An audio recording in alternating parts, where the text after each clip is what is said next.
الحمد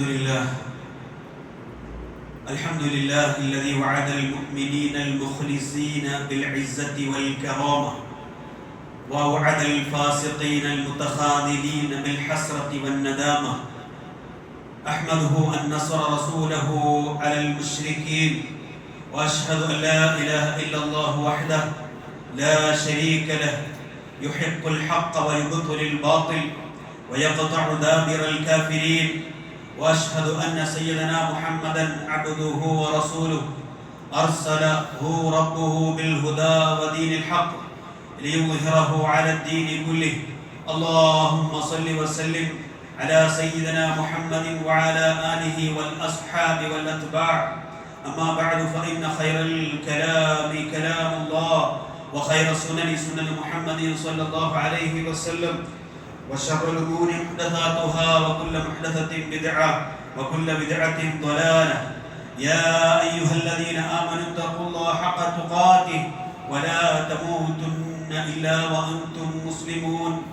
أعوذ بالله من الشيطان الرجيم. إن ينصركم الله فلا غالب لكم إن ينصركم الله فلا غالب لكم وإن يخذلكم فمن ذا الذي ينصركم من بعده وعلى الله فليتوكل المؤمنون. اتقوا الله عباد الله. أوصيكم وإياي أولا بتقوى الله. സ്നേഹാദരനായ വിശ്വാസിനികളെ, റബ്ബുൽ ആലമീനായ അല്ലാഹുവിൻ്റെ തൃപ്തിയും അവൻ്റെ ഇഷ്ടവും ലക്ഷ്യമാക്കി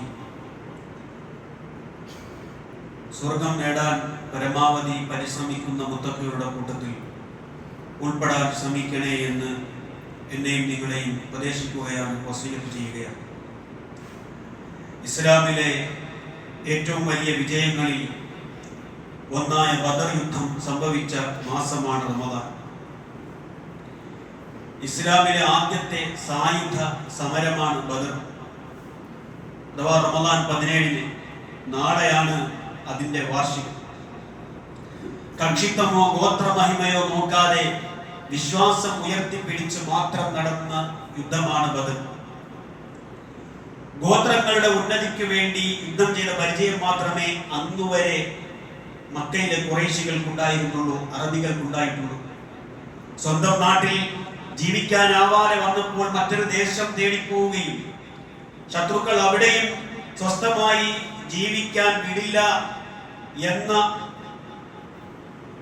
ലക്ഷ്യത്തോടെ കുതന്ത്രങ്ങൾ മെനയുകയും ചെയ്ത സന്ദർഭത്തിൽ അള്ളാഹു നൽകിയ അനുമതിയുടെ പശ്ചാത്തലത്തിലാണ് ബദർ സംഘടനം നടക്കുന്നത്. പ്രിയപ്പെട്ടവരെ, ബദർ യുദ്ധം നടക്കാനുണ്ടായ സാഹചര്യം എന്താണ്? നമുക്കറിയാം, മക്കയിലേക്ക് മുഹാജിറുകൾ വന്നത് സ്വന്തം നാടും വീടും വിട്ടെന്ന. അതിൽ വലിയ കച്ചവടക്കാരുണ്ടായിരുന്നു, വലിയ ബിസിനസ്സുകാരുണ്ടായിരുന്നു. അവരുടെ കച്ചവടവും അവരുടെ ധനവും സമ്പത്തും എല്ലാം മക്കയിൽ ഉപേക്ഷിച്ചാണ് മദീനയിലേക്ക് പോകുന്നത്. അവർ പോന്ന ശേഷം അവിടുത്തെ പ്രമാണിമാർ ആ സ്വത്ത് മുഴുവനും സമ്പത്ത് മുഴുവനും കൊള്ളയടിക്കുകയും അവ ശേഖരിച്ച് വൻ ലാഭം നേടാവുന്ന കച്ചവടം പ്ലാൻ ചെയ്ത് അബൂ സുഫിയാന്റെ നേതൃത്വത്തിൽ സിറിയ ലക്ഷ്യമാക്കി പുറപ്പെടുകയാണ്. ആ വിവരം അറിഞ്ഞപ്പോൾ തങ്ങളുടെ ന്യായമായ അവകാശം പിടിച്ചു വാങ്ങാൻ പുറപ്പെട്ടതായിരുന്നു മുസ്ലിം സംഘം. അത് അവരുടെ സ്വന്തം ഇഷ്ടത്താലല്ല, അള്ളാഹു അവരോട് കൽപ്പിച്ചതനുസരിച്ചായിരുന്നു. റസൂൽ സല്ലല്ലാഹു അലൈഹി വസല്ലമയുടെ കൂടെ 30 ഒട്ടകങ്ങളിൽ 150 മുഹാജിറുകൾ ഉണ്ടായിരുന്നു. പക്ഷേ ആദ്യത്തെ ശ്രമം ഫലം കണ്ടില്ല. പിന്നീട് കച്ചവട സംഘം രക്ഷപ്പെട്ട് തിരിച്ചു വരുമ്പോൾ തടയുവാൻ തീരുമാനിച്ചു. കച്ചവട സംഘം സിറിയയിൽ നിന്നും മടക്കം ആരംഭിച്ചു. ഇവിടെ മനസ്സിലാക്കേണ്ടത്, വലിയൊരു ലാഭവുമായിട്ടാണ് അബൂ സുഫിയാന്റെ നേതൃത്വത്തിലുള്ള മക്ക മുശ്രിക്കുകൾ ഖുറൈശികൾ വരുന്നത്. 1000 ഒട്ടകങ്ങളുണ്ട്, 50,000 സ്വർണ്ണ നാണയങ്ങൾ അന്ന് ശത്രുക്കളുടെ പക്കലുണ്ടായിരുന്നു. ഇതെല്ലാം ന്യായമായും മക്കയിലെ മുഹാജിറുകൾക്ക് അവകാശപ്പെട്ടതായിരുന്നു. എന്നാൽ ഇവിടെ വഴിയിൽ മുസ്ലിങ്ങൾ കാത്തു നിൽക്കുന്ന വിവരം മണത്തറിഞ്ഞ കച്ചവട സംഘത്തിന്റെ നേതാവായ അബൂ സുഫിയാൻ ആ സംഘം ചെങ്കടൽ തീരവഴി കടൽ തീരം വഴി വഴിമാറി പോവുകയും ഒരു ദൂതരെ അയച്ചു മക്കയിൽ ഖുറൈശി പ്രമുഖരെ വിവരം അറിയിക്കുകയാണ് ഉണ്ടായത്. സുരക്ഷിതനായി മക്കയിലെത്തിയ അബൂ സുഫിയാൻ പറഞ്ഞത്, നമ്മൾ സുരക്ഷിതരായി ഇവിടെ എത്തിയില്ലേ, എനിക്ക് യുദ്ധത്തിന്റെ ആവശ്യമില്ലല്ലോ എന്ന് പറഞ്ഞപ്പോ അഹങ്കാരം തലയ്ക്ക് പിടിച്ച അബൂജഹലിന് അത് സ്വീകരിക്കാൻ അംഗീകരിക്കാൻ അയാൾക്കായില്ല. അയാൾ പറഞ്ഞു, ഇന്നത്തോടെ മുഹമ്മദിന്റെയും കൂട്ടരുടെയും അവരുടെ മേൽവിലാസം ഇല്ലാതാക്കണം, ഉന്മൂലനം ചെയ്യണം, ഭൂമിയിൽ നിന്ന് തുടച്ചു നിൽക്കണം, അവരുടെ അവസരമാണ് എന്ന് ആക്രോശിച്ചാണ് അയാൾ പുറപ്പെടുന്നത്. ഇതോടെ മുശ്രിക്കുകളുടെ സംഘത്തെ നേരിടുക എന്നത് മുസ്ലിങ്ങൾക്ക് ബാധ്യതയായി. എന്തു ചെയ്യണമെന്നറിയാൻ അല്ലാഹുവിന്റെ റസൂൽ സ്വല്ലല്ലാഹു അലൈഹി വസല്ലം സഹാബത്തുമായി കൂടിയാലോചന നടത്തി. അൻസാറുകളെ മുഹാജിറുകളെ അവരുമായി പ്രത്യേകം അല്ലാഹുവിന്റെ റസൂൽ സ്വല്ലല്ലാഹു അലൈഹി വസല്ലം ആലോചിച്ചു. മുഹാജിറുകളെ, അൻസാറുകളെ, നിങ്ങളുടെ അഭിപ്രായം എന്താണ്? നാം യുദ്ധത്തിന് തയ്യാറാവണോ വേണ്ടയോ? മിഖ്ദാദ് ഇബ്നു അംർ റളിയല്ലാഹു അൻഹു എണീറ്റെന്ന് പറഞ്ഞു, യാ റസൂലല്ലാഹ്, ഇൻദി മാ അറാകല്ലാഹ് ഫനഹ്നു മഅക്. അല്ലാഹ് നിങ്ങളോട് കൽപ്പിച്ച കാര്യവുമായി നബിയെ മുന്നോട്ട് ഗമിച്ചാലും ഞങ്ങൾ നിങ്ങളോടൊപ്പമുണ്ട്. വല്ലാഹി ലാ നഖൂലു ലക കമാ കാന ബനൂ ഇസ്രായീല മൂസാ. മൂസാ നബിയോട് നന്ദികെട്ട ആ ഇസ്രായേൽ ജനത പറഞ്ഞതുപോലെ ഞങ്ങൾ പറയില്ല. അവർ മൂസാ നബിയോട് പറഞ്ഞത്, ഇദ്ഹബ് അൻത വറബ്ബുക ഫഖാതിലാ ഇന്നാ ഹാഹുനാ ഖാഇദൂൻ. മൂസാ, നീയും നിന്റെ റബ്ബുമായി യുദ്ധം ചെയ്തോ, ഞങ്ങളുടെ ഇരുന്നു കൊള്ളാം എന്ന നന്ദി കെട്ട വാക്ക് റസൂലേ ഞങ്ങൾ ഒരിക്കലും പറയില്ല. വലകിൻ ഇദ്ഹബ് അൻത വറബ്ബുക ഫഖാതിലാ ഇന്നാ മഅകുമാ മുഖാതിലൂൻ. അങ്ങും അല്ലാഹുവും യുദ്ധം ചെയ്തോളൂ, ഞങ്ങൾ കൂടെയുണ്ട് റസൂലേ. ഫവല്ലദീ ബഅസക ബിൽ ഹഖി ലൗ സിർത ബിനാ ഇലാ ബർഖിൽ ഗിമാദ്. സല്ലല്ലാഹു അലൈഹി വസല്ലമയോട് പറയും, സഹാബത്തുള്ളാഹ്, അല്ലാഹുവിന്റെ റസൂലേ, താങ്കളെ സത്യവുമായി അയച്ച ദൂതനെ തന്നെയാണ് സത്യം, ഞങ്ങൾ കൂടെയുണ്ട്. എവിടെ പോയാൽ നമുക്ക് നേതാവിനൊത്ത അനുയായികൾ, ആ നേതാവിന്റെ മനസ്സിൽ എന്താണോ ആഗ്രഹിക്കുന്നത് അത് കണ്ടറിഞ്ഞ് സപ്പോർട്ട് ചെയ്യാൻ സദാ തയ്യാറായി നിൽക്കുന്ന സഹാബത്ത്. റസൂലിന്റെ ചോദ്യത്തിന് വളരെ വൈകാരികമായാണ് സഹാബത്ത് പ്രതികരിച്ചത്. അൻസാരിയായ സഅദ് ഇബ്നു മുആദ് എണീറ്റ് പറയുകയാണ്, വല്ലാഹി അന്നക തുരീദുനാ യാ റസൂലല്ലാഹ്, ഞങ്ങളെയാണോ റസൂലേ നിങ്ങൾ ആവശ്യപ്പെടുന്നത്? റസൂൽ പറഞ്ഞു, അജൽ ഫഖദ് ആമന്നാ ബിക വസദ്ദഖനാക വശഹിദ്നാ അന്ന മാ ജിഅത ബിഹി ഹുവൽ ഹഖ്. താങ്കൾ വന്നപ്പോ താങ്കൾ കൊണ്ടുവന്നത് ഞങ്ങൾ വിശ്വസിച്ചവരാണ്, താങ്കളിൽ ഞങ്ങൾ വിശ്വസിച്ചവരാണ്, താങ്കൾ ഞങ്ങളെ ഏൽപ്പിച്ച കരാർ ഞങ്ങൾ പാലിച്ചവരാണ്, സമ്പൂർണ്ണമായി നിങ്ങൾ അനുസരിക്കാമെന്നും നിങ്ങൾ പറയുന്നത് കേൾക്കാമെന്നും ഞങ്ങൾ കരാർ ചെയ്തവരാണ്. അതുകൊണ്ട് ലൗ ഇസ്തഅറദത ബിനൽ ബഹറ, താങ്കൾ ഞങ്ങളെ കൊണ്ട് സമുദ്രത്തിൽ ഇറങ്ങിയാലും ഫഖുദ്നാഹു മഅക്, നബിയേ താങ്കളോടൊപ്പം കടലിൽ ഇറങ്ങി മുങ്ങാൻ ഞങ്ങൾ തയ്യാറാണ്. മാ തഖല്ലഫ മിന്നാ റജുലുൻ വാഹിദ്, ഒരാളും നബിയെ ഞങ്ങളെ കൂട്ടത്തിൽ നിന്ന് പിന്തിരിയില്ല. നാളെ ശത്രുക്കളുമായി ഞങ്ങൾ കണ്ടുമുട്ടുമ്പോ ശത്രുക്കളെ കണ്ടുമുട്ടുമ്പോ നട്ടല് ഉറക്കാതെ ധീരരായി ഞങ്ങൾ നിലകൊള്ളും. താങ്കളുടെ കണ്ണിന് കുളിർമ നൽകുന്ന, സന്തോഷം നൽകുന്നത് അല്ലാഹ് കാണിച്ചു തന്നേക്കാം. അല്ലാഹുവിന്റെ ബർക്കത്തിലേക്ക് മുന്നേറും റസൂലേ. ഏതൊരു നേതാവാണ് ആഗ്രഹിക്കാൻ കേൾക്കാൻ കൊതിച്ച വാക്കുകൾ? അല്ലാഹുവിന്റെ റസൂൽ സല്ലല്ലാഹു അലൈഹി വസല്ലമയുടെ മുഖത്ത് വല്ലാത്തൊരു സന്തോഷം, റസൂലിന്റെ മനസ്സ് നിറഞ്ഞു, കണ്ണും നിറഞ്ഞു. അല്ലാഹുവിന്റെ റസൂൽ സല്ലല്ലാഹു അലൈഹി വസല്ലം അല്ലേ അവർക്ക് വേണ്ടി പ്രാർത്ഥിച്ചു. അല്ലാഹുവിന്റെ റസൂൽ, അല്ലാഹുമ്മ ഇന്നഹു ഹുഫാത്തുൻ ഫഅ്മിൽ, അല്ലാഹ് ചെരുപ്പ് ധരിക്കാനില്ലാത്തവരാണല്ലാ, അവർക്ക് നീ ചെരുപ്പ് കൊടുക്കല്ലാ. അല്ലാഹുമ്മ ഇന്നകും ഉറാത്തുൻ ഫക്സിഹിം, അല്ലാഹ് ഉടുതുടി ഇല്ലാത്തവരാണല്ലാ, അവർക്ക് ധരിക്കാൻ നീ ഉടുതുടി കൊടുക്കല്ലാ. അല്ലാഹുമ്മ ഇന്നക ജിയാ, അല്ലാഹ് പട്ടിണി പാവങ്ങളാണല്ലാ, ഫശ്ബഉഹും, അവരെ വയറ് നീ നിറക്കല്ലാ. അല്ലാഹുമ്മ ഫനസ്റുകല്ലദീ വഅദ്തനി, അല്ലാഹുവിന്റെ റസൂൽ പട്ടിണി പാവങ്ങളായ ബദരീങ്ങൾക്ക് വേണ്ടി പ്രാർത്ഥിക്കുകയാണ്. പ്രിയപ്പെട്ടവരെ, അല്ലാഹുവിന്റെ റസൂൽ ഈ വാക്ക് പറഞ്ഞപ്പോൾ അത് എത്രമാത്രം സഹാബത്തിന്റെ മനസ്സിൽ വല്ലാത്തൊരു ആവേശമാണ് ഉണ്ടാക്കിയത്. ഉമൈർ ഇബ്നു ഹവ്വാം പറയും, അദ്ദേഹം കാരക്ക കയ്യിൽ വെച്ച് തിന്നുകൊണ്ടിരിക്കുകയാണ്. അദ്ദേഹം പറയാണ്, ബഹിൻ ബഹിൻ, വായിൽ ചവച്ച് അരച്ച ആ കാരക്കയുടെ കഷ്ണം തുപ്പിക്കളഞ്ഞ ഈ ആളുകൾ എന്നെ കൊല്ലേണ്ട ആ ഒരു സമയമേ വേണ്ടുള്ളൂ, എനിക്ക് സ്വർഗത്തിലെത്താൻ ഇനി എന്തിനാ ഞാൻ കാത്തിരിക്കുന്നത്? കയ്യിലുള്ള യുദ്ധപ്പഴം വലിച്ചെറിഞ്ഞ് യുദ്ധക്കളത്തിലേക്കൂടെ സഹാബത്തിന്റെ ആവേശം. നമുക്ക് ലോകത്തെ ഏതെങ്കിലും അനുയായികൾ ഇതുപോലെ ഒരു നേതാവിനെ അനുസരിച്ചിട്ടുണ്ടോ? ഉണ്ടോ പ്രിയപ്പെട്ടവരെ? നമ്മുടെ മുത്തു റസൂലിനെ അനുസരിച്ചതുപോലെ, സഹാബത്ത് അനുസരിച്ചതുപോലെ ലോകത്തെ ഏതെങ്കിലും നേതാവിനെ അങ്ങനെ അനുസരിച്ചിട്ടുണ്ടോ? താൻ പറയുന്നതിനും തയ്യാറായ തന്റെ സഹാബത്തിന്റെ ഈമാനിന്റെ കരുത്ത് കണ്ടപ്പോ ഇതിൽ പരം എന്ത് സന്തോഷമാണ് അള്ളാഹുവിന്റെ റസൂലിന്റെ ആ മനസ്സിന് വേണ്ടത്. അള്ളാഹുവിന്റെ റസൂൽ സല്ലല്ലാഹു അലൈഹി വസല്ലം പറഞ്ഞു, സീറു അലാ ബർക്കത്തില്ല, നിങ്ങൾ അള്ളാഹുവിന്റെ ബർക്കത്തിലേക്ക് മുന്നേറുകയും വബശിറു സന്തോഷിച്ചോളുകയും ഫഇന്നല്ലാഹ ഖദ വഅദനി ഇഹ്ദ ത്വായിഫത്തൈൻ, രണ്ടാമൊരു സംഘത്തെ നിങ്ങൾക്ക് തരുമെന്ന് അല്ലാഹു വാഗ്ദാനം ചെയ്തിട്ടുണ്ട്.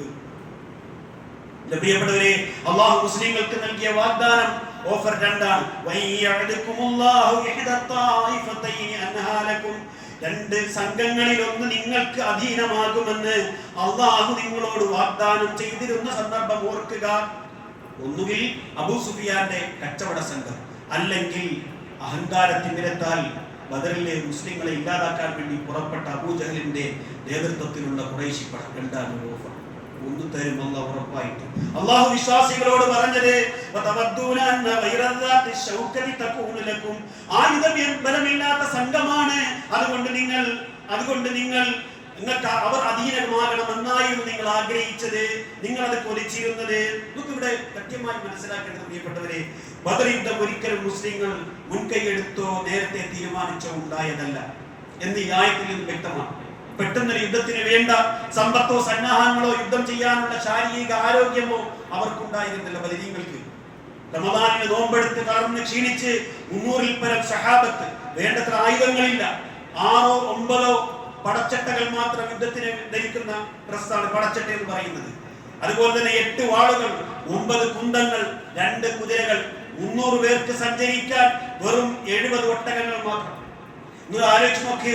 അതേസമയം ഇസ്ലാമിന്റെ ശത്രുക്കളുടെ അവസ്ഥയോ, കള്ളു കുടിച്ച് ഒട്ടകങ്ങളെ അറുത്ത് തിന്ന് നർത്തകിമാരെ കൊണ്ട് നൃത്തം ചെയ്യിച്ച് ആടിയും പാടിയും ചണ്ട മദ്ദളങ്ങളുടെ വാദ്യോപകരണങ്ങളുടെ അകമ്പടിയോടെ ആടിപ്പാടി സന്തോഷിച്ചാണ് അവരുടെ വരവ്. വിശ്വാസികൾ പട്ടിണിപ്പാവങ്ങളാണ്. അവർ യുദ്ധം പ്രതീക്ഷിച്ചിട്ടില്ല. രക്തം ചിന്താതെ ചോരയൊഴുക്കാതെ യുദ്ധം ജയിക്കണമെന്നായിരുന്നു വിശ്വാസികളുടെ പ്ലാനെങ്കിൽ അള്ളാന്റെ പ്ലാൻ ആര് കണ്ടു? അള്ളാന്റെ പ്ലാൻ ആര് കണ്ടു? അല്ലാഹു ഉദ്ദേശിച്ചത്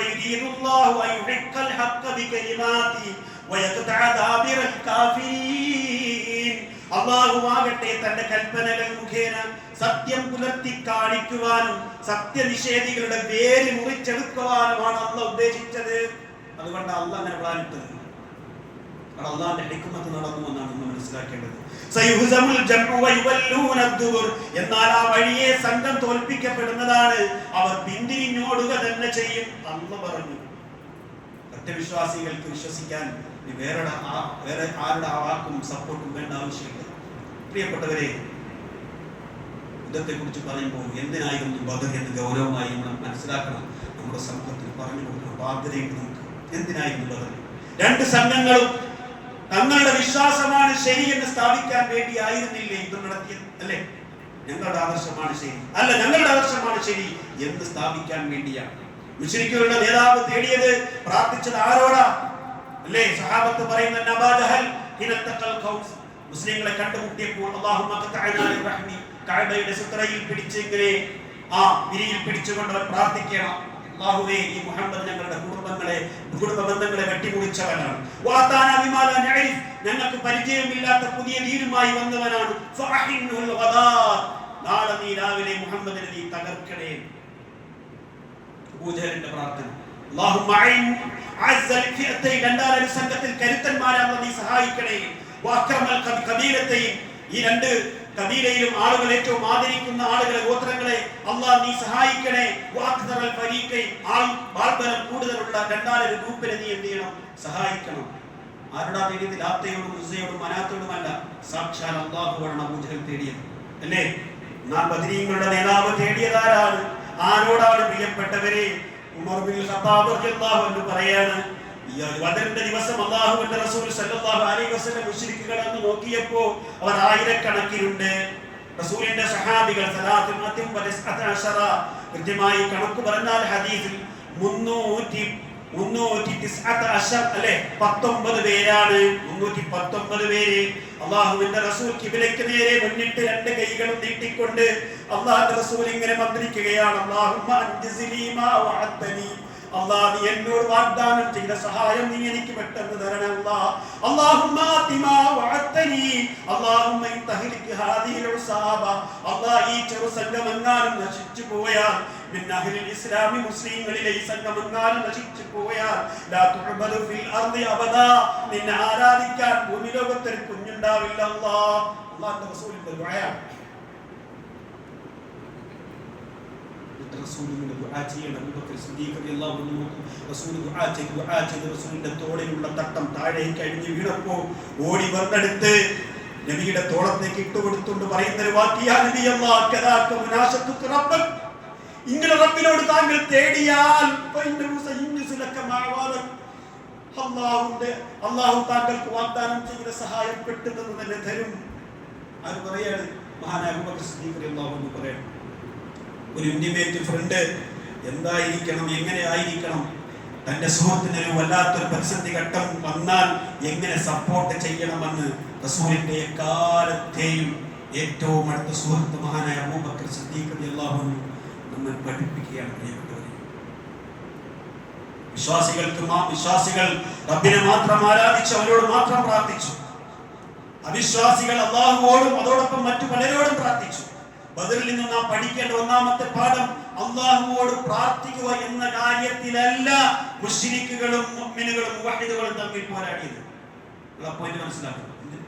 അല്ലാഹുവോട് പ്രാർത്ഥിക്കണമെന്ന കാര്യത്തിലല്ല മുസ്ലിങ്ങളും മുശ്രിക്കുകളും തമ്മിൽ തർക്കിച്ചതും പോരടിച്ചതും. പിന്നെ അല്ലാഹുവോട് മാത്രം പ്രാർത്ഥിക്കണം എന്ന വിഷയത്തിലാണ് അവർ തമ്മിൽ ശത്രുക്കളായി മാറി. അബൂജഹലിന്റെ തേട്ടത്തിന് ഉത്തരം കിട്ടിയില്ലേ? ഉത്തരം കിട്ടി. വിശുദ്ധ ഖുർആനോട് പറയുന്നുണ്ട്, സത്യനിഷേധികളെ, നിങ്ങൾ വിജയമാണ് തേടിയതെങ്കിൽ ഇതാ വിജയം വന്നിരിക്കുന്നു. നിങ്ങളെ അതിക്രമം അവസാനിപ്പിക്കാത്ത പക്ഷം നിങ്ങളെ അത് അവസാനിപ്പിക്കുകയാണെങ്കിൽ അത് നിങ്ങൾക്ക് നല്ലത്. ഈ അതിക്രമം നിങ്ങൾ ആവർത്തിച്ചാൽ നാമം ആവർത്തിക്കും. സൂറത്തുൽ അൻഫാലിലെ 19-ാമത്തെ ആയത്തിലെ തുടർന്ന് ശത്രുക്കളോട് അല്ലാഹു പറയുന്നു, മനക്കോട്ട കെട്ടിവന്ന മുസ്ലിങ്ങളെ ഇല്ലാതാക്കാമെന്ന ആശയിൽ വന്ന സത്യനിഷേധികളോട് അല്ലാഹു പറഞ്ഞ വാക്ക് വലം തുഗ്നി അൻകും ഫിഅതുകും ശൈആ, നിങ്ങളുടെ സംഘം എത്ര എണ്ണം കൂടുതലുണ്ടെങ്കിലും അത് നിങ്ങൾക്ക് ഉപകരിക്കുകയില്ല. തീർച്ചയായും അല്ലാഹു സത്യവിശ്വാസികളുടെ കൂടെയാണ്, നിങ്ങളുടെ കൂടെ ഉണ്ടാവില്ല എന്ന് പറയും. അല്ലേ പ്രിയപ്പെട്ടവരെ, ബദറിന്റെ ചരിത്രം നമ്മൾ വായിച്ചു നോക്കുമ്പോൾ പോരാട്ടങ്ങൾക്കപ്പുറത്ത് യഥാർത്ഥ വിശ്വാസികൾക്ക് ഒട്ടേറെ ദൃഷ്ടാന്തങ്ങളും ഗുണപാഠങ്ങളും ഉണ്ട്. ഈ ചരിത്രം യഥാർത്ഥത്തിൽ നിന്ന് മനസ്സിലാക്കണം.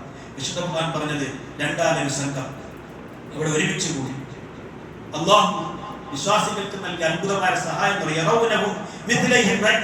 അവിശ്വാസികൾക്ക് തങ്ങളുടെ നോട്ടത്തിൽ വിശ്വാസികൾ തങ്ങളുടെ ഇരട്ടിയുണ്ടെന്നായിരുന്നു തോന്നിയിരുന്നത്. അല്ലാഹുവിന്റെ സഹായം തുടങ്ങുന്നത് അവിടെ ആയിരക്കണക്കിന് വരുന്ന ശത്രുക്കൾ, 300-ൽ പരം മുഅ്മിനുകൾ. അല്ലാഹു താൻ ഉദ്ദേശിക്കുന്നവർക്ക് തന്റെ സഹായം കൊണ്ട് പിൻബലം നൽകുന്നു. തീർച്ചയായും കണ്ണുള്ളവർക്ക് അതിൽ ഗുണപാഠമുണ്ട്. അല്ലാഹുവിന്റെ പ്രയോഗം സത്യവിശ്വാസികളാകെ 300 പേര്. പക്ഷെ 1000-ഓളം പേരും ശത്രുക്കളുടെ കണ്ണിൽ അവരെ അല്ലാഹു ഡബിൾ ഇരട്ടിയായിട്ട് തോന്നിപ്പിച്ചു. ബദറിൽ നിന്നും നാം ഉൾക്കൊള്ളുന്ന രണ്ടാമത്തെ പാഠം വിശ്വാസികളെ, വിശ്വാസവും അവിശ്വാസവും ശരിയും തെറ്റും കൃത്യമായി വേർതിരിപ്പിക്കപ്പെട്ടു. അല്ലാഹു ബദറിന്റെ ദിനത്തെ അല്ലാഹു വിശേഷിപ്പിച്ചത് യൗമൽ ഫുർഖാൻ. ഫുർഖാൻ എന്ന് പറഞ്ഞാൽ സത്യവും വേർതിരിക്കുന്നത് എന്നാണ്. യൗമൽ തഖൽ ജംആൻ, രണ്ട് സൈന്യങ്ങൾ തമ്മിൽ ഏറ്റുമുട്ടിയപ്പോൾ മൂന്നാമത്തേത് അല്ലാഹുവിന്റെ സഹായം അന്തിമമായി വിശ്വാസികൾക്ക് മാത്രം എന്ന് തിരിച്ചറിഞ്ഞ ദിവസം ബദറിൽ വലിയ സഹായങ്ങളാണ് മുസ്ലിങ്ങൾക്ക് ലഭിച്ചത്. ആലോചിച്ചു അല്ലേ? വല്ലാഹു നസറകുമുല്ലാഹു ബിബദരിൻ, നിങ്ങളെ അല്ലാഹു ബദറിൽ സഹായിച്ചു. അന്തും അതിന്റെ എണ്ണത്തിൽ നിങ്ങൾ കുറവായിട്ടും ഫത്തഖുല്ലാഹ്, അതിനെ അല്ലാഹുവെ സൂക്ഷിക്കണേ. ലഅല്ലകും തഷ്കുറൂൻ, നിങ്ങൾ നന്ദിയുള്ളവരായി തീരാൻ വേണ്ടി. നോക്കി, തങ്ങളെക്കാൾ 3 ഇരട്ടിയുള്ള സൈന്യത്തെ തകർക്കാൻ അല്ലാഹുവിൽ നിന്ന് ബദറിൽ ലഭിച്ച സഹായങ്ങൾ ഖുർആൻ നമുക്ക് പരിചയപ്പെടുത്തുന്നുണ്ട് കൃത്യമായിട്ട് തന്നെ, അല്ലേ? അവിടെ ശത്രുക്കൾക്ക് നേരെ രാത്രി അല്ലാഹുവിന്റെ റസൂൽ സ്വല്ലല്ലാഹു അലൈഹി വസല്ലം ഒരു പിടി മണ്ണ് വാരി അങ്ങോട്ട് പുറപ്പെട്ടു. ഒരു പിടി മണ്ണ് വാരി ശത്രുക്കളുടെ മുഖത്തേക്ക് എറിഞ്ഞപ്പോൾ അല്ലാഹു പറഞ്ഞ വാക്ക് മാ റമൈത ഇദ് റമൈത വലാകിൻ അല്ലാഹു റമ. നബിയെ, തങ്ങൾ എറിഞ്ഞില്ലേ പിടിമണ്ണ് വാരി ശത്രുക്കളുടെ മുഖത്തേക്ക്? താങ്കളല്ല എറിഞ്ഞത്, അല്ലാഹു ആണ് എറിഞ്ഞത്. ആ മണ്ണിന്റെ പൊടിയേറ്റപ്പോ കണ്ണുകൾ അടഞ്ഞുപോയി ശത്രുക്കളുടെ. ഇവിടെ ബദരീങ്ങൾക്ക് അല്ലാഹുവിന്റെ സഹായം ഇറങ്ങിക്കൊണ്ടേയിരുന്നു. അല്ലാഹു തന്നെ തന്റെ പക്കൽ നിന്നുള്ള മനഃശാന്തിയുമായി നിങ്ങളെ ഉറക്കം കൊണ്ട് ആവരണം ചെയ്തു. ആലോചിച്ച് നോക്ക്, ബദറിന്റെ തലേന്ന് യുദ്ധത്തിന് വേണ്ടി തയ്യാറായി വന്നവരെല്ലാവർ ആലോചിച്ച് നോക്കണം. നാളത്തെ പ്രഭാതത്തിൽ ശത്രുക്കളുമായി ഏറ്റുമുട്ടണമല്ലോ പട്ടിണിപ്പാവങ്ങളായി ഞങ്ങൾ എന്ന വിഷമം അവരുടെ മനസ്സിലുണ്ട്, അല്ലേ? ബദറിൽ ശത്രുക്കൾ നേരത്തെ തന്നെ എത്തി കുളിക്കാനും കുടിക്കാനും വെള്ളം കിട്ടുന്ന സ്ഥലമെല്ലാം അവർ കൈവശപ്പെടുത്തി. മുസ്ലിങ്ങൾക്കാവട്ടെ വന്നു നോക്കുമ്പോൾ അവർക്ക് കുടിക്കാനും വെള്ളമുള്ള സ്ഥലമില്ല. വലിയ ശുദ്ധിക്കാരാണ് പല ആളുകളും ആ കൂട്ടത്തിൽ.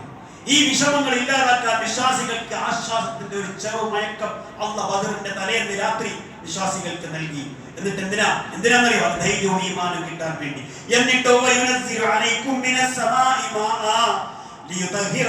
നിങ്ങളെ ശുദ്ധീകരിക്കാൻ അല്ലാഹു ഒരു മഴ നിങ്ങൾക്ക് അങ്ങോട്ട് പെയ്യിപ്പിച്ചു തന്നു ബദറിന്റെ രാത്രി.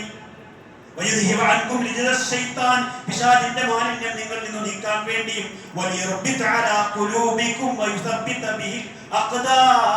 നിങ്ങളുടെ കാലുകൾക്ക് ഉറപ്പ് നൽകാൻ, നിങ്ങളുടെ മനസ്സിന് ബലം നൽകാനാണ് ആ മഴ. റഹ്മത്തിന്റെ മഴയായിരുന്നു. നോക്ക്, അവിശ്വാസികളുടെ ഹൃദയത്തിൽ അല്ലാഹു പറയുന്നു,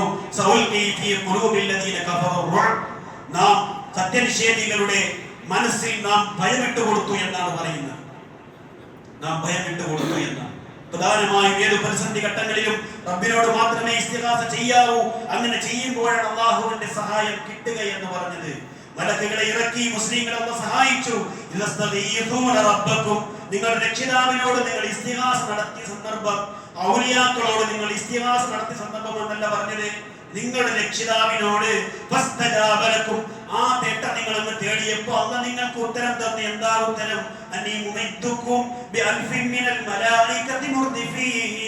ആയിരക്കണക്കിന് മലക്കുകൾ അല്ലാഹു നിങ്ങൾക്ക് ഇറക്കി തരികയാണ്.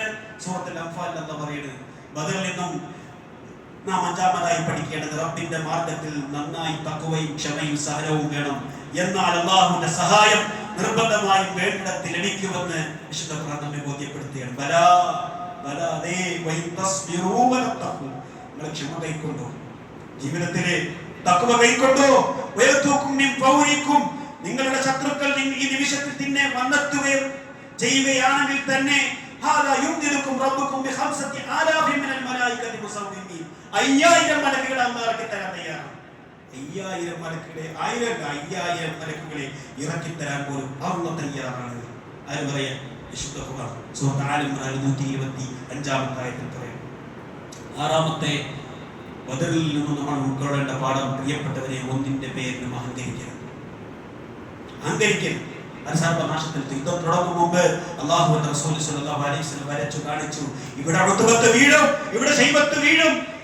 നോക്ക്, അല്ലാഹുവിന്റെ റസൂൽ സ്വല്ലല്ലാഹു അലൈഹി വസല്ലം ഖുറൈശി പ്രമുഖന്മാരെ ചത്ത് മലച്ച് വീഴുന്നത് വഹയിന്റെ അടിസ്ഥാനത്തിൽ നേരത്തെ റസൂൽ ചൂണ്ടിക്കാണിച്ചു. ഇവിടെ വീഴും, ഇവിടെ വീഴും, ഇവിടെ വീഴും. അല്ലാഹുവിന്റെ റസൂലാണെന്ന് ഒരിക്കൽ കൂടി ഞങ്ങൾക്ക് ഉറപ്പായി പറഞ്ഞത്. ബദർ യുദ്ധം കഴിയുമ്പോൾ ഈ പറഞ്ഞ പ്രമുഖന്മാരെല്ലാം ചത്തുമലച്ച് റസൂൽ എവിടെയാണോ ചൂണ്ടിക്കാണിച്ചത് അവിടെ തന്നെ വീട് കിടന്നു. എന്താ അഹങ്കാരം! ഞങ്ങൾ ഒരിക്കലും പരാജയപ്പെടില്ല. മുസ്ലിം സൈന്യത്തെ നാമാവിശേഷമാക്കും എന്ന അഹങ്കാര തിമിരവുമായിട്ടായിരുന്നു അബൂജഹലും സംഘവും പുറപ്പെട്ടത്. എന്നാൽ അഹങ്കാരവും പെരുമയും അവരെ നാശത്തിലേക്കും പരാജയത്തിലേക്കുമാണ് എത്തിച്ചത്. അല്ലാഹു പറഞ്ഞു, വിശ്വാസികളോട് നമ്മളോടും പറയുകയാണ്, അഹങ്കാരത്തോടുകൂടി വീട്ടിൽ നിന്നും പുറത്തിറങ്ങിയ സംഘത്തെ പോലെ നിങ്ങളാവല്ല. പൊങ്ങച്ചം കാണിച്ചുകൊണ്ടും ആളുകളുടെ മുന്നിൽ ചാട കാണിച്ചുകൊണ്ടും അല്ലാഹുവിന്റെ മാർഗത്തിൽ നിന്നും ആളുകളെ തടഞ്ഞുകൊണ്ടും അവർ പ്രവർത്തിക്കുന്നതിനെ പറ്റി സൂക്ഷ്മമായി അല്ലാഹു അറിയുന്നവനാകുന്നു. ഏഴാമത്തെ പാഠം, ഗുണപാഠം ബദറിൽ നമ്മൾ പഠിക്കേണ്ടത് പിശാചിനെ മുഖ്യ ശത്രുവായി നമ്മൾ കാണും. അവനെല്ലാം തിന്മകളും ചെയ്യിപ്പിച്ച് അവസാനം കാലുമാറി പിന്നോട്ടടിക്കും. വിശുദ്ധ ഖുർആൻ പറയുന്നുണ്ട്, അവരുടെ കർമ്മങ്ങൾ ചെയ്തികൾ പിശാച് അവർക്ക് ഭംഗിയാക്കി തോന്നിപ്പിച്ചു കൊടുത്തു. ശൈത്താൻ ജനങ്ങളിൽ നിന്ന് നിങ്ങളെ ജയിക്കാൻ ആരുമില്ല, ഞാൻ നിങ്ങൾക്ക് ഉപദേശിയാണ്. പിശാചിന്റെ ഉപദേശം. രണ്ട് സംഘങ്ങൾ തമ്മിൽ കണ്ടുമുട്ടിയപ്പോൾ പിശാചിരിഞ്ഞോടുകയാണ്. ഇനി ഞാൻ നിങ്ങളുമായിട്ട് എനിക്കൊരു ബന്ധമില്ല. നിങ്ങൾ കാണാത്ത പലതും ഞാൻ കാണുന്നുണ്ട്, അതുകൊണ്ട് എനിക്ക് രക്ഷപ്പെട്ടേ പറ്റൂ. എനിക്ക് അല്ലാഹയെ വല്ലാത്ത പേടിയാണ്. അല്ലാഹ് കഠിനമായി ശിക്ഷിക്കുന്നവനാണ്. സൂറത്തുൽ അൻഫാൽ 48-ാമത്തെ ആയത്തിൽ നമുക്ക് ബദറിൽ മുശ്രിക്കായിരുന്ന സുറാഖത്ത് ബിൻ മാലിക്കിന്റെ രൂപത്തിൽ ഇബ്ലീസ് ഒരു മക്ക മുശ്രിക്കിന്റെ കയ്യിൽ പിടിച്ച് ബദറിന്റെ യുദ്ധക്കളത്തിലൂടെ ഇങ്ങനെ നടക്കുകയാണ്. തയ്യാറോട് പറയും, ഇന്ന് നിങ്ങളെ ജയിക്കാൻ അറബികൾ ആരും ഉണ്ടാവില്ല, ഇത് നിങ്ങളുടെ ദിനമാണ്, അതുകൊണ്ട് നിങ്ങൾ ജയിക്കും. അങ്ങനെ ഡയലോഗ് അടിച്ച് തുള്ളിച്ചാടി നടക്കുമ്പോഴാണ് കാണുന്നത് ജിബ്രീൽ അലൈഹിസ്സലാമിന്റെ നേതൃത്വത്തിൽ അല്ലാഹുവിന്റെ സൈന്യം, അല്ലാഹുവിന്റെ സൈന്യം ഇങ്ങനെ ഇറങ്ങി വരുന്ന കണ്ടപ്പോ അവിടെ വല്ല റിവേഴ്സ് ഗിയറിലേക്ക് പോയി ഇബ്ലീസ്. അപ്പൊ കൈ പിടിച്ചിരുന്ന ചോദിക്കാൻ, നീ എങ്ങോട്ടാ ഓടുന്നത്? നീയല്ലേ നേരത്തെ പറഞ്ഞത് ഞങ്ങളെ ജയിക്കൂ, ഞങ്ങളെ അതിജയിക്കാൻ ആരുമില്ല എന്ന്. പറഞ്ഞ വാക്കാണ് വിശുദ്ധ ഖുർആൻ പറയുന്നത്. ഇന്നീ ആറാമാലാത്തറവും എന്നൊക്കെ അങ്ങനെ പറയാം. നിങ്ങൾ കാണാത്ത നമ്മൾ കാണുന്നുണ്ട് ചിലത്. എന്താ, മലക്കുകളെ കാണാൻ ശൈത്താനത്തിനെ കഴിയൂ അല്ലേ? ശൈത്താൻ കണ്ടു മലക്കുകളെ, ഇവിടെ നിൽക്കാൻ പറ്റുമോ എന്ന് പറഞ്ഞ വാക്ക് നമ്മൾ ഇനി അല്ലാഹ് എനിക്ക് വല്ലാത്ത പേടിയാണ്. ആര് പറയാം? ശൈത്താൻ പറയും. അല്ലാഹു ശരീരം നിൽക്കാം, അല്ലാഹ് കഠിനമായി ശിക്ഷിക്കുന്നവനാണ് അല്ലേ? ആലോചിച്ച് 8-ാമത്തത് പ്രിയപ്പെട്ടവരെ, നമ്മൾ ഉൾക്കൊള്ളേണ്ട പാഠം ബദറിൽ അല്ലാഹുവിന്റെ സഹായം കിട്ടിക്കഴിഞ്ഞാൽ,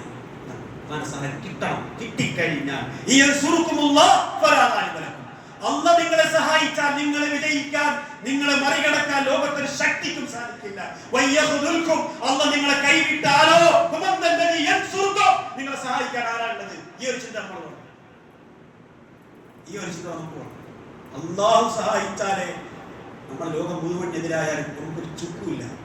അല്ലാഹ് കൈവിട്ടാൽ ആരൊക്കെ സഹായം ഓഫർ തന്നാലും അവർക്ക് നമ്മളെ സംരക്ഷിച്ച് പിടിക്കാനാവില്ല എന്ന ഒരു ശരിയായ ബോധം നമുക്ക് വേണം. വിശ്വാസികൾ അവർ ഭരമേൽപ്പിക്കട്ടെ എന്ന ആ ഒരു പാഠം അതിൽ നമ്മൾ ഉൾക്കൊള്ളേണ്ടത് അതാണ്. കേവലം ഇരിഞ്ഞടങ്ങുമായിരുന്ന ഒരു സമൂഹത്തെ ഈമാന്റെ ബലം കൊണ്ട് മാത്രം സജ്ജരല്ലാത്ത ഒരു സമൂഹത്തെ മേൽവിലാസം ഉണ്ടാക്കി കൊടുത്ത ഒരു സമരം വിശ്വാസികൾക്കൊന്നും മാതൃകയാണ്. അതിൽ നിന്നും പാഠം ഉൾക്കൊണ്ടുകൊണ്ട് ഈമാനോട് ജീവിക്കാൻ അല്ലാഹു നമുക്ക് തൗഫീഖ് നൽകുമാറാകട്ടെ. അഖൂലു ഖൗലി ഹാദാ അസ്തഗ്ഫിറുല്ലാഹ് വസ്തഗ്ഫിറൂഹു ഇന്നഹു ഹുവൽ ഗഫൂറുർ റഹീം.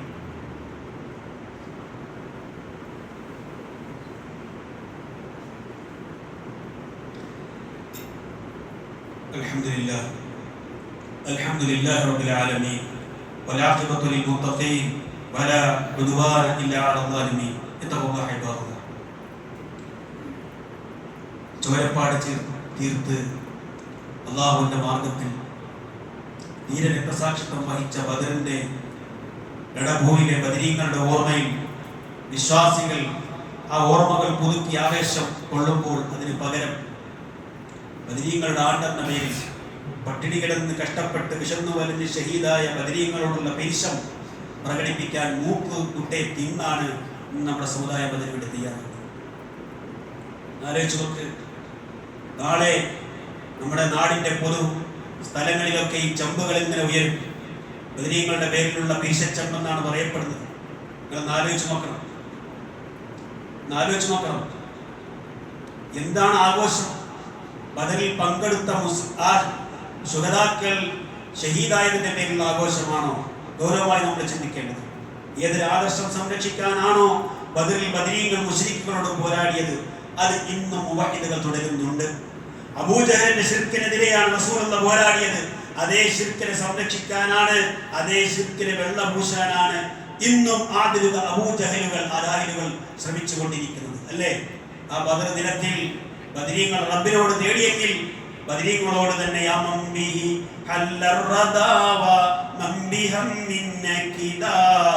ഉൽനാദിയം മുസ്തൻജിദായ അഹ്ല ബദർ അശ്ശുഹദാ.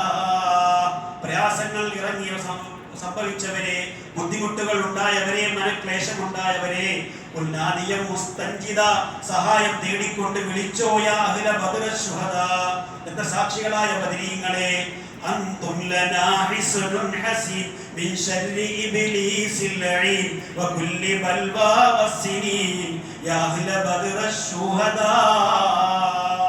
നിങ്ങൾ ഞങ്ങൾക്ക് സുരക്ഷിതമായ കോട്ടയാണ്. ബദരീങ്ങളോട് പറയും, ഇബ്ലീസിന്റെ ശർറിൽ നിന്ന്, എല്ലാവിധ ആപത്തുകളിൽ നിന്ന്, എല്ലാ മാറാവ്യാധികളിൽ നിന്ന്, പകർച്ചവ്യാധികളിൽ നിന്ന് അഹ്ല ബദർ അശ്ശുഹദാ. ഇലാഹി നജ്ജിനാ വക്ഷിഫ് ജമീഅ ആദിയതിൻ വസ്രിഫ് മകായിദൽ ഇദാ വൽതുഫ് ബിഅഹ്ലിൽ ബദരി യാ അല്ലാഹ്. റബ്ബിനോട് തേടാണ്. നിങ്ങൾ റബ്ബിനോടല്ലേ തേടുന്നതെന്നാണ് അവർ പറയുന്നത്. ഞങ്ങളെ രക്ഷിക്കണം, എല്ലാവിധ പ്രയാസങ്ങളിൽ നിന്നും, ശത്രുക്കളുടെ കുതന്ത്രങ്ങളിൽ നിന്നും ഞങ്ങളോട് കൃപ കാണിക്കണം. ബദരീങ്ങളെ കൊണ്ട് ഞങ്ങളുടെ പ്രയാസങ്ങൾ മാറ്റി തരണം.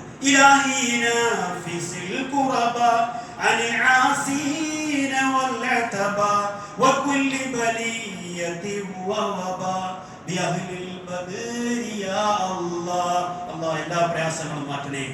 എല്ലാവിധ തെറ്റുകാരുടെ എല്ലാ തെറ്റുകളും നീ പുറത്തു മാപ്പാക്കണേ. എല്ലാ ആപത്തുകളും എല്ലാ വ്യാധികളിൽ നിന്നും നീ രക്ഷിക്കണേ. നിങ്ങൾ പ്രിയപ്പെട്ടവരെ, നോക്കി ഈ വരികളുടെ അപകടം. ബദരീങ്ങളുടെ കൂട്ടത്തിൽ കടം കൊണ്ട് വലഞ്ഞവരുണ്ട്. അനേച്ചു നോക്കണം നിങ്ങൾ. പകർച്ചവ്യാധികൾ പിടിച്ച് മരിച്ചവരുണ്ട്, പട്ടിണി കിടന്ന് മരിച്ചവരുണ്ട്. ബദരീങ്ങളുടെ കൂട്ടത്തിൽ പല പരീക്ഷണങ്ങൾക്ക് വിധേയരായ ആളുകളുണ്ട്. സ്വന്തം പ്രയാസങ്ങൾ മാറ്റാൻ അവർക്ക് കഴിഞ്ഞില്ലെങ്കിൽ, സ്വന്തം പ്രയാസങ്ങൾ പോലും മാറ്റാൻ കഴിയാത്തവരോട് മറ്റുള്ളവരുടെ പ്രയാസം മാറ്റാൻ വേണ്ടി തേടിയാൽ എങ്ങനെ പ്രയാസം മാറുക, എങ്ങനെ കഷ്ടപ്പാട് മാറുക, എങ്ങനെ അവർ സംരക്ഷിക്കുക? എന്തൊരു വിരോധാഭാസമാണ്. അല്ലാഹു പറഞ്ഞത് എത്ര നല്ല ഉദാഹരണമാണ്. ആക്ഷേപിക്കുന്നവൻ, അപേക്ഷിക്കുന്നവനും അപേക്ഷിക്കപ്പെടുന്നവനും ദുർബലര് തന്നെയാണ്. വല്ലാത്തൊരു വാക്ക് അല്ലാഹു പറഞ്ഞു. പട്ടിണി കിടന്ന് മരിച്ചുപോയ ബദരീങ്ങളോടാണ് പട്ടിണി മാറ്റാൻ വേണ്ടി തേടുന്നതെന്ന് പറയുമ്പോൾ, ആ തേടപ്പെടുന്നവരും തേടുന്നവനും രണ്ടും ദുർബലര് തന്നെയാണ് അല്ലാഹു പറയുകയാണ്. തേട്ടത്തിന് ഒരു കാര്യമില്ല പ്രിയപ്പെട്ടവരെ. അതുകൊണ്ട് ബദരീങ്ങളുടെ ചരിത്രങ്ങൾ നമ്മൾ അരയിറക്കുമ്പോൾ നമ്മൾ മനസ്സിലാക്കേണ്ടത് അവർ എന്തിനു വേണ്ടി അവർ യുദ്ധം നടത്തി, എന്തിനു വേണ്ടി ഷഹീദായി, ഈ സമൂഹത്തിന് എന്ത് സന്ദേശം നൽകി എന്നിടത്താണ്. അതുകൊണ്ട് തന്നെ ബദരീങ്ങളെ സ്നേഹിച്ച് ബദരീങ്ങളോട് തേടാതെ റബ്ബിനോട് മാത്രം തേടണമെന്ന് പഠിപ്പിച്ചവരാണ് ബദറിന്റെ സന്ദേശത്തിൽ നമുക്ക് നൽകാനുള്ളത് ലോകത്തിന് മുന്നിൽ. അത് കൃത്യമായി മനസ്സിൽ ഉൾക്കൊണ്ടുകൊണ്ട് ജീവിക്കാൻ അല്ലാഹു നമുക്കെല്ലാവർക്കും തൗഫീഖ് നൽകുമാറാകട്ടെ. നമ്മുടെ പ്രയാസങ്ങൾ അല്ലാഹു മാറ്റിത്തരുമാറാകട്ടെ. റമളാനിൽ വിട്ടുവീഴ്ചയുടെയും കാരുണ്യത്തിന്റെയും മാസത്തിൽ പരസ്പരം വിട്ടുവീഴ്ച ചെയ്യാനും റബ്ബിനോട് വിട്ടുവീഴ്ചയ്ക്കും മാപ്പിനും വേണ്ടി ഇരക്കാനും അല്ലാഹു നമുക്ക് തൗഫീഖ് നൽകുമാറാകട്ടെ. ധാരാളമായി റബ്ബിനോട് ഇസ്തിഗ്ഫാർ നടത്താനുള്ള സമയം നമ്മൾ മറന്നു പോകരുത്. പകലിന്റെ സമയങ്ങളിൽ റമളാൻ അത്രയേറെ പ്രാധാന്യമുള്ളത്. ആ സമയങ്ങൾ നമ്മൾ റീൽസ് കണ്ടും അതേപോലെ തന്നെ മറ്റു വിനോദ പരിപാടികളിൽ ഏർപ്പെട്ടുകൊണ്ട് സമയം നശിപ്പിക്കാതെ ഏറ്റവും വിലപ്പെട്ട നിമിഷങ്ങൾ, സമയങ്ങൾ എത്ര പെട്ടെന്ന് ഒഴിഞ്ഞു പോകുന്നുവെന്ന് നമ്മൾ ദിനങ്ങൾ എണ്ണിക്കൊണ്ടിരിക്കുക. അല്ലാഹു റമളാനെ വേണ്ട വിധം ഉപയോഗപ്പെട്ട അല്ലാഹു നമുക്ക് എല്ലാവർക്കും തൗഫീഖ് നൽകുമാറാകട്ടെ. നമ്മുടെ രോഗികളിലുള്ള രോഗങ്ങൾ, കഷ്ടപ്പാടുകൾ, ദുരിതങ്ങൾ അല്ലാഹു മാറ്റി കൊടുക്കുമാറാകട്ടെ. അല്ലാഹുമ്മ ഗഫിർ ലിൽ മുഅ്മിനീന വൽ മുഅ്മിനാത്ത് വൽ മുസ്ലിമീന വൽ മുസ്ലിമാത്ത് അൽ അഹ്യാഇ മിൻഹും വൽ അംവാത് إنك مجيب الدعوات وقاضي الحاجات. اللهم أجرنا من النار، اللهم أجرنا من النار، اللهم أجرنا من النار وأدخلنا الجنة مع الأبرار. ربنا اصرف عنا عذاب جهنم إن عذابها كان غراما إنها ساءت مستقرا ومقاما. اللهم أعز الإسلام والمسلمين، اللهم أعز الإسلام والمسلمين، اللهم أعز الإسلام والمسلمين وأذل الشرك والمشركين. ربنا تقبل منا إنك أنت السميع العليم وتب علينا إنك أنت التواب الرحيم. ربنا آتنا في الدنيا حسنة وفي الآخرة حسنة وقنا عذاب النار برحمتك يا أرحم الراحمين.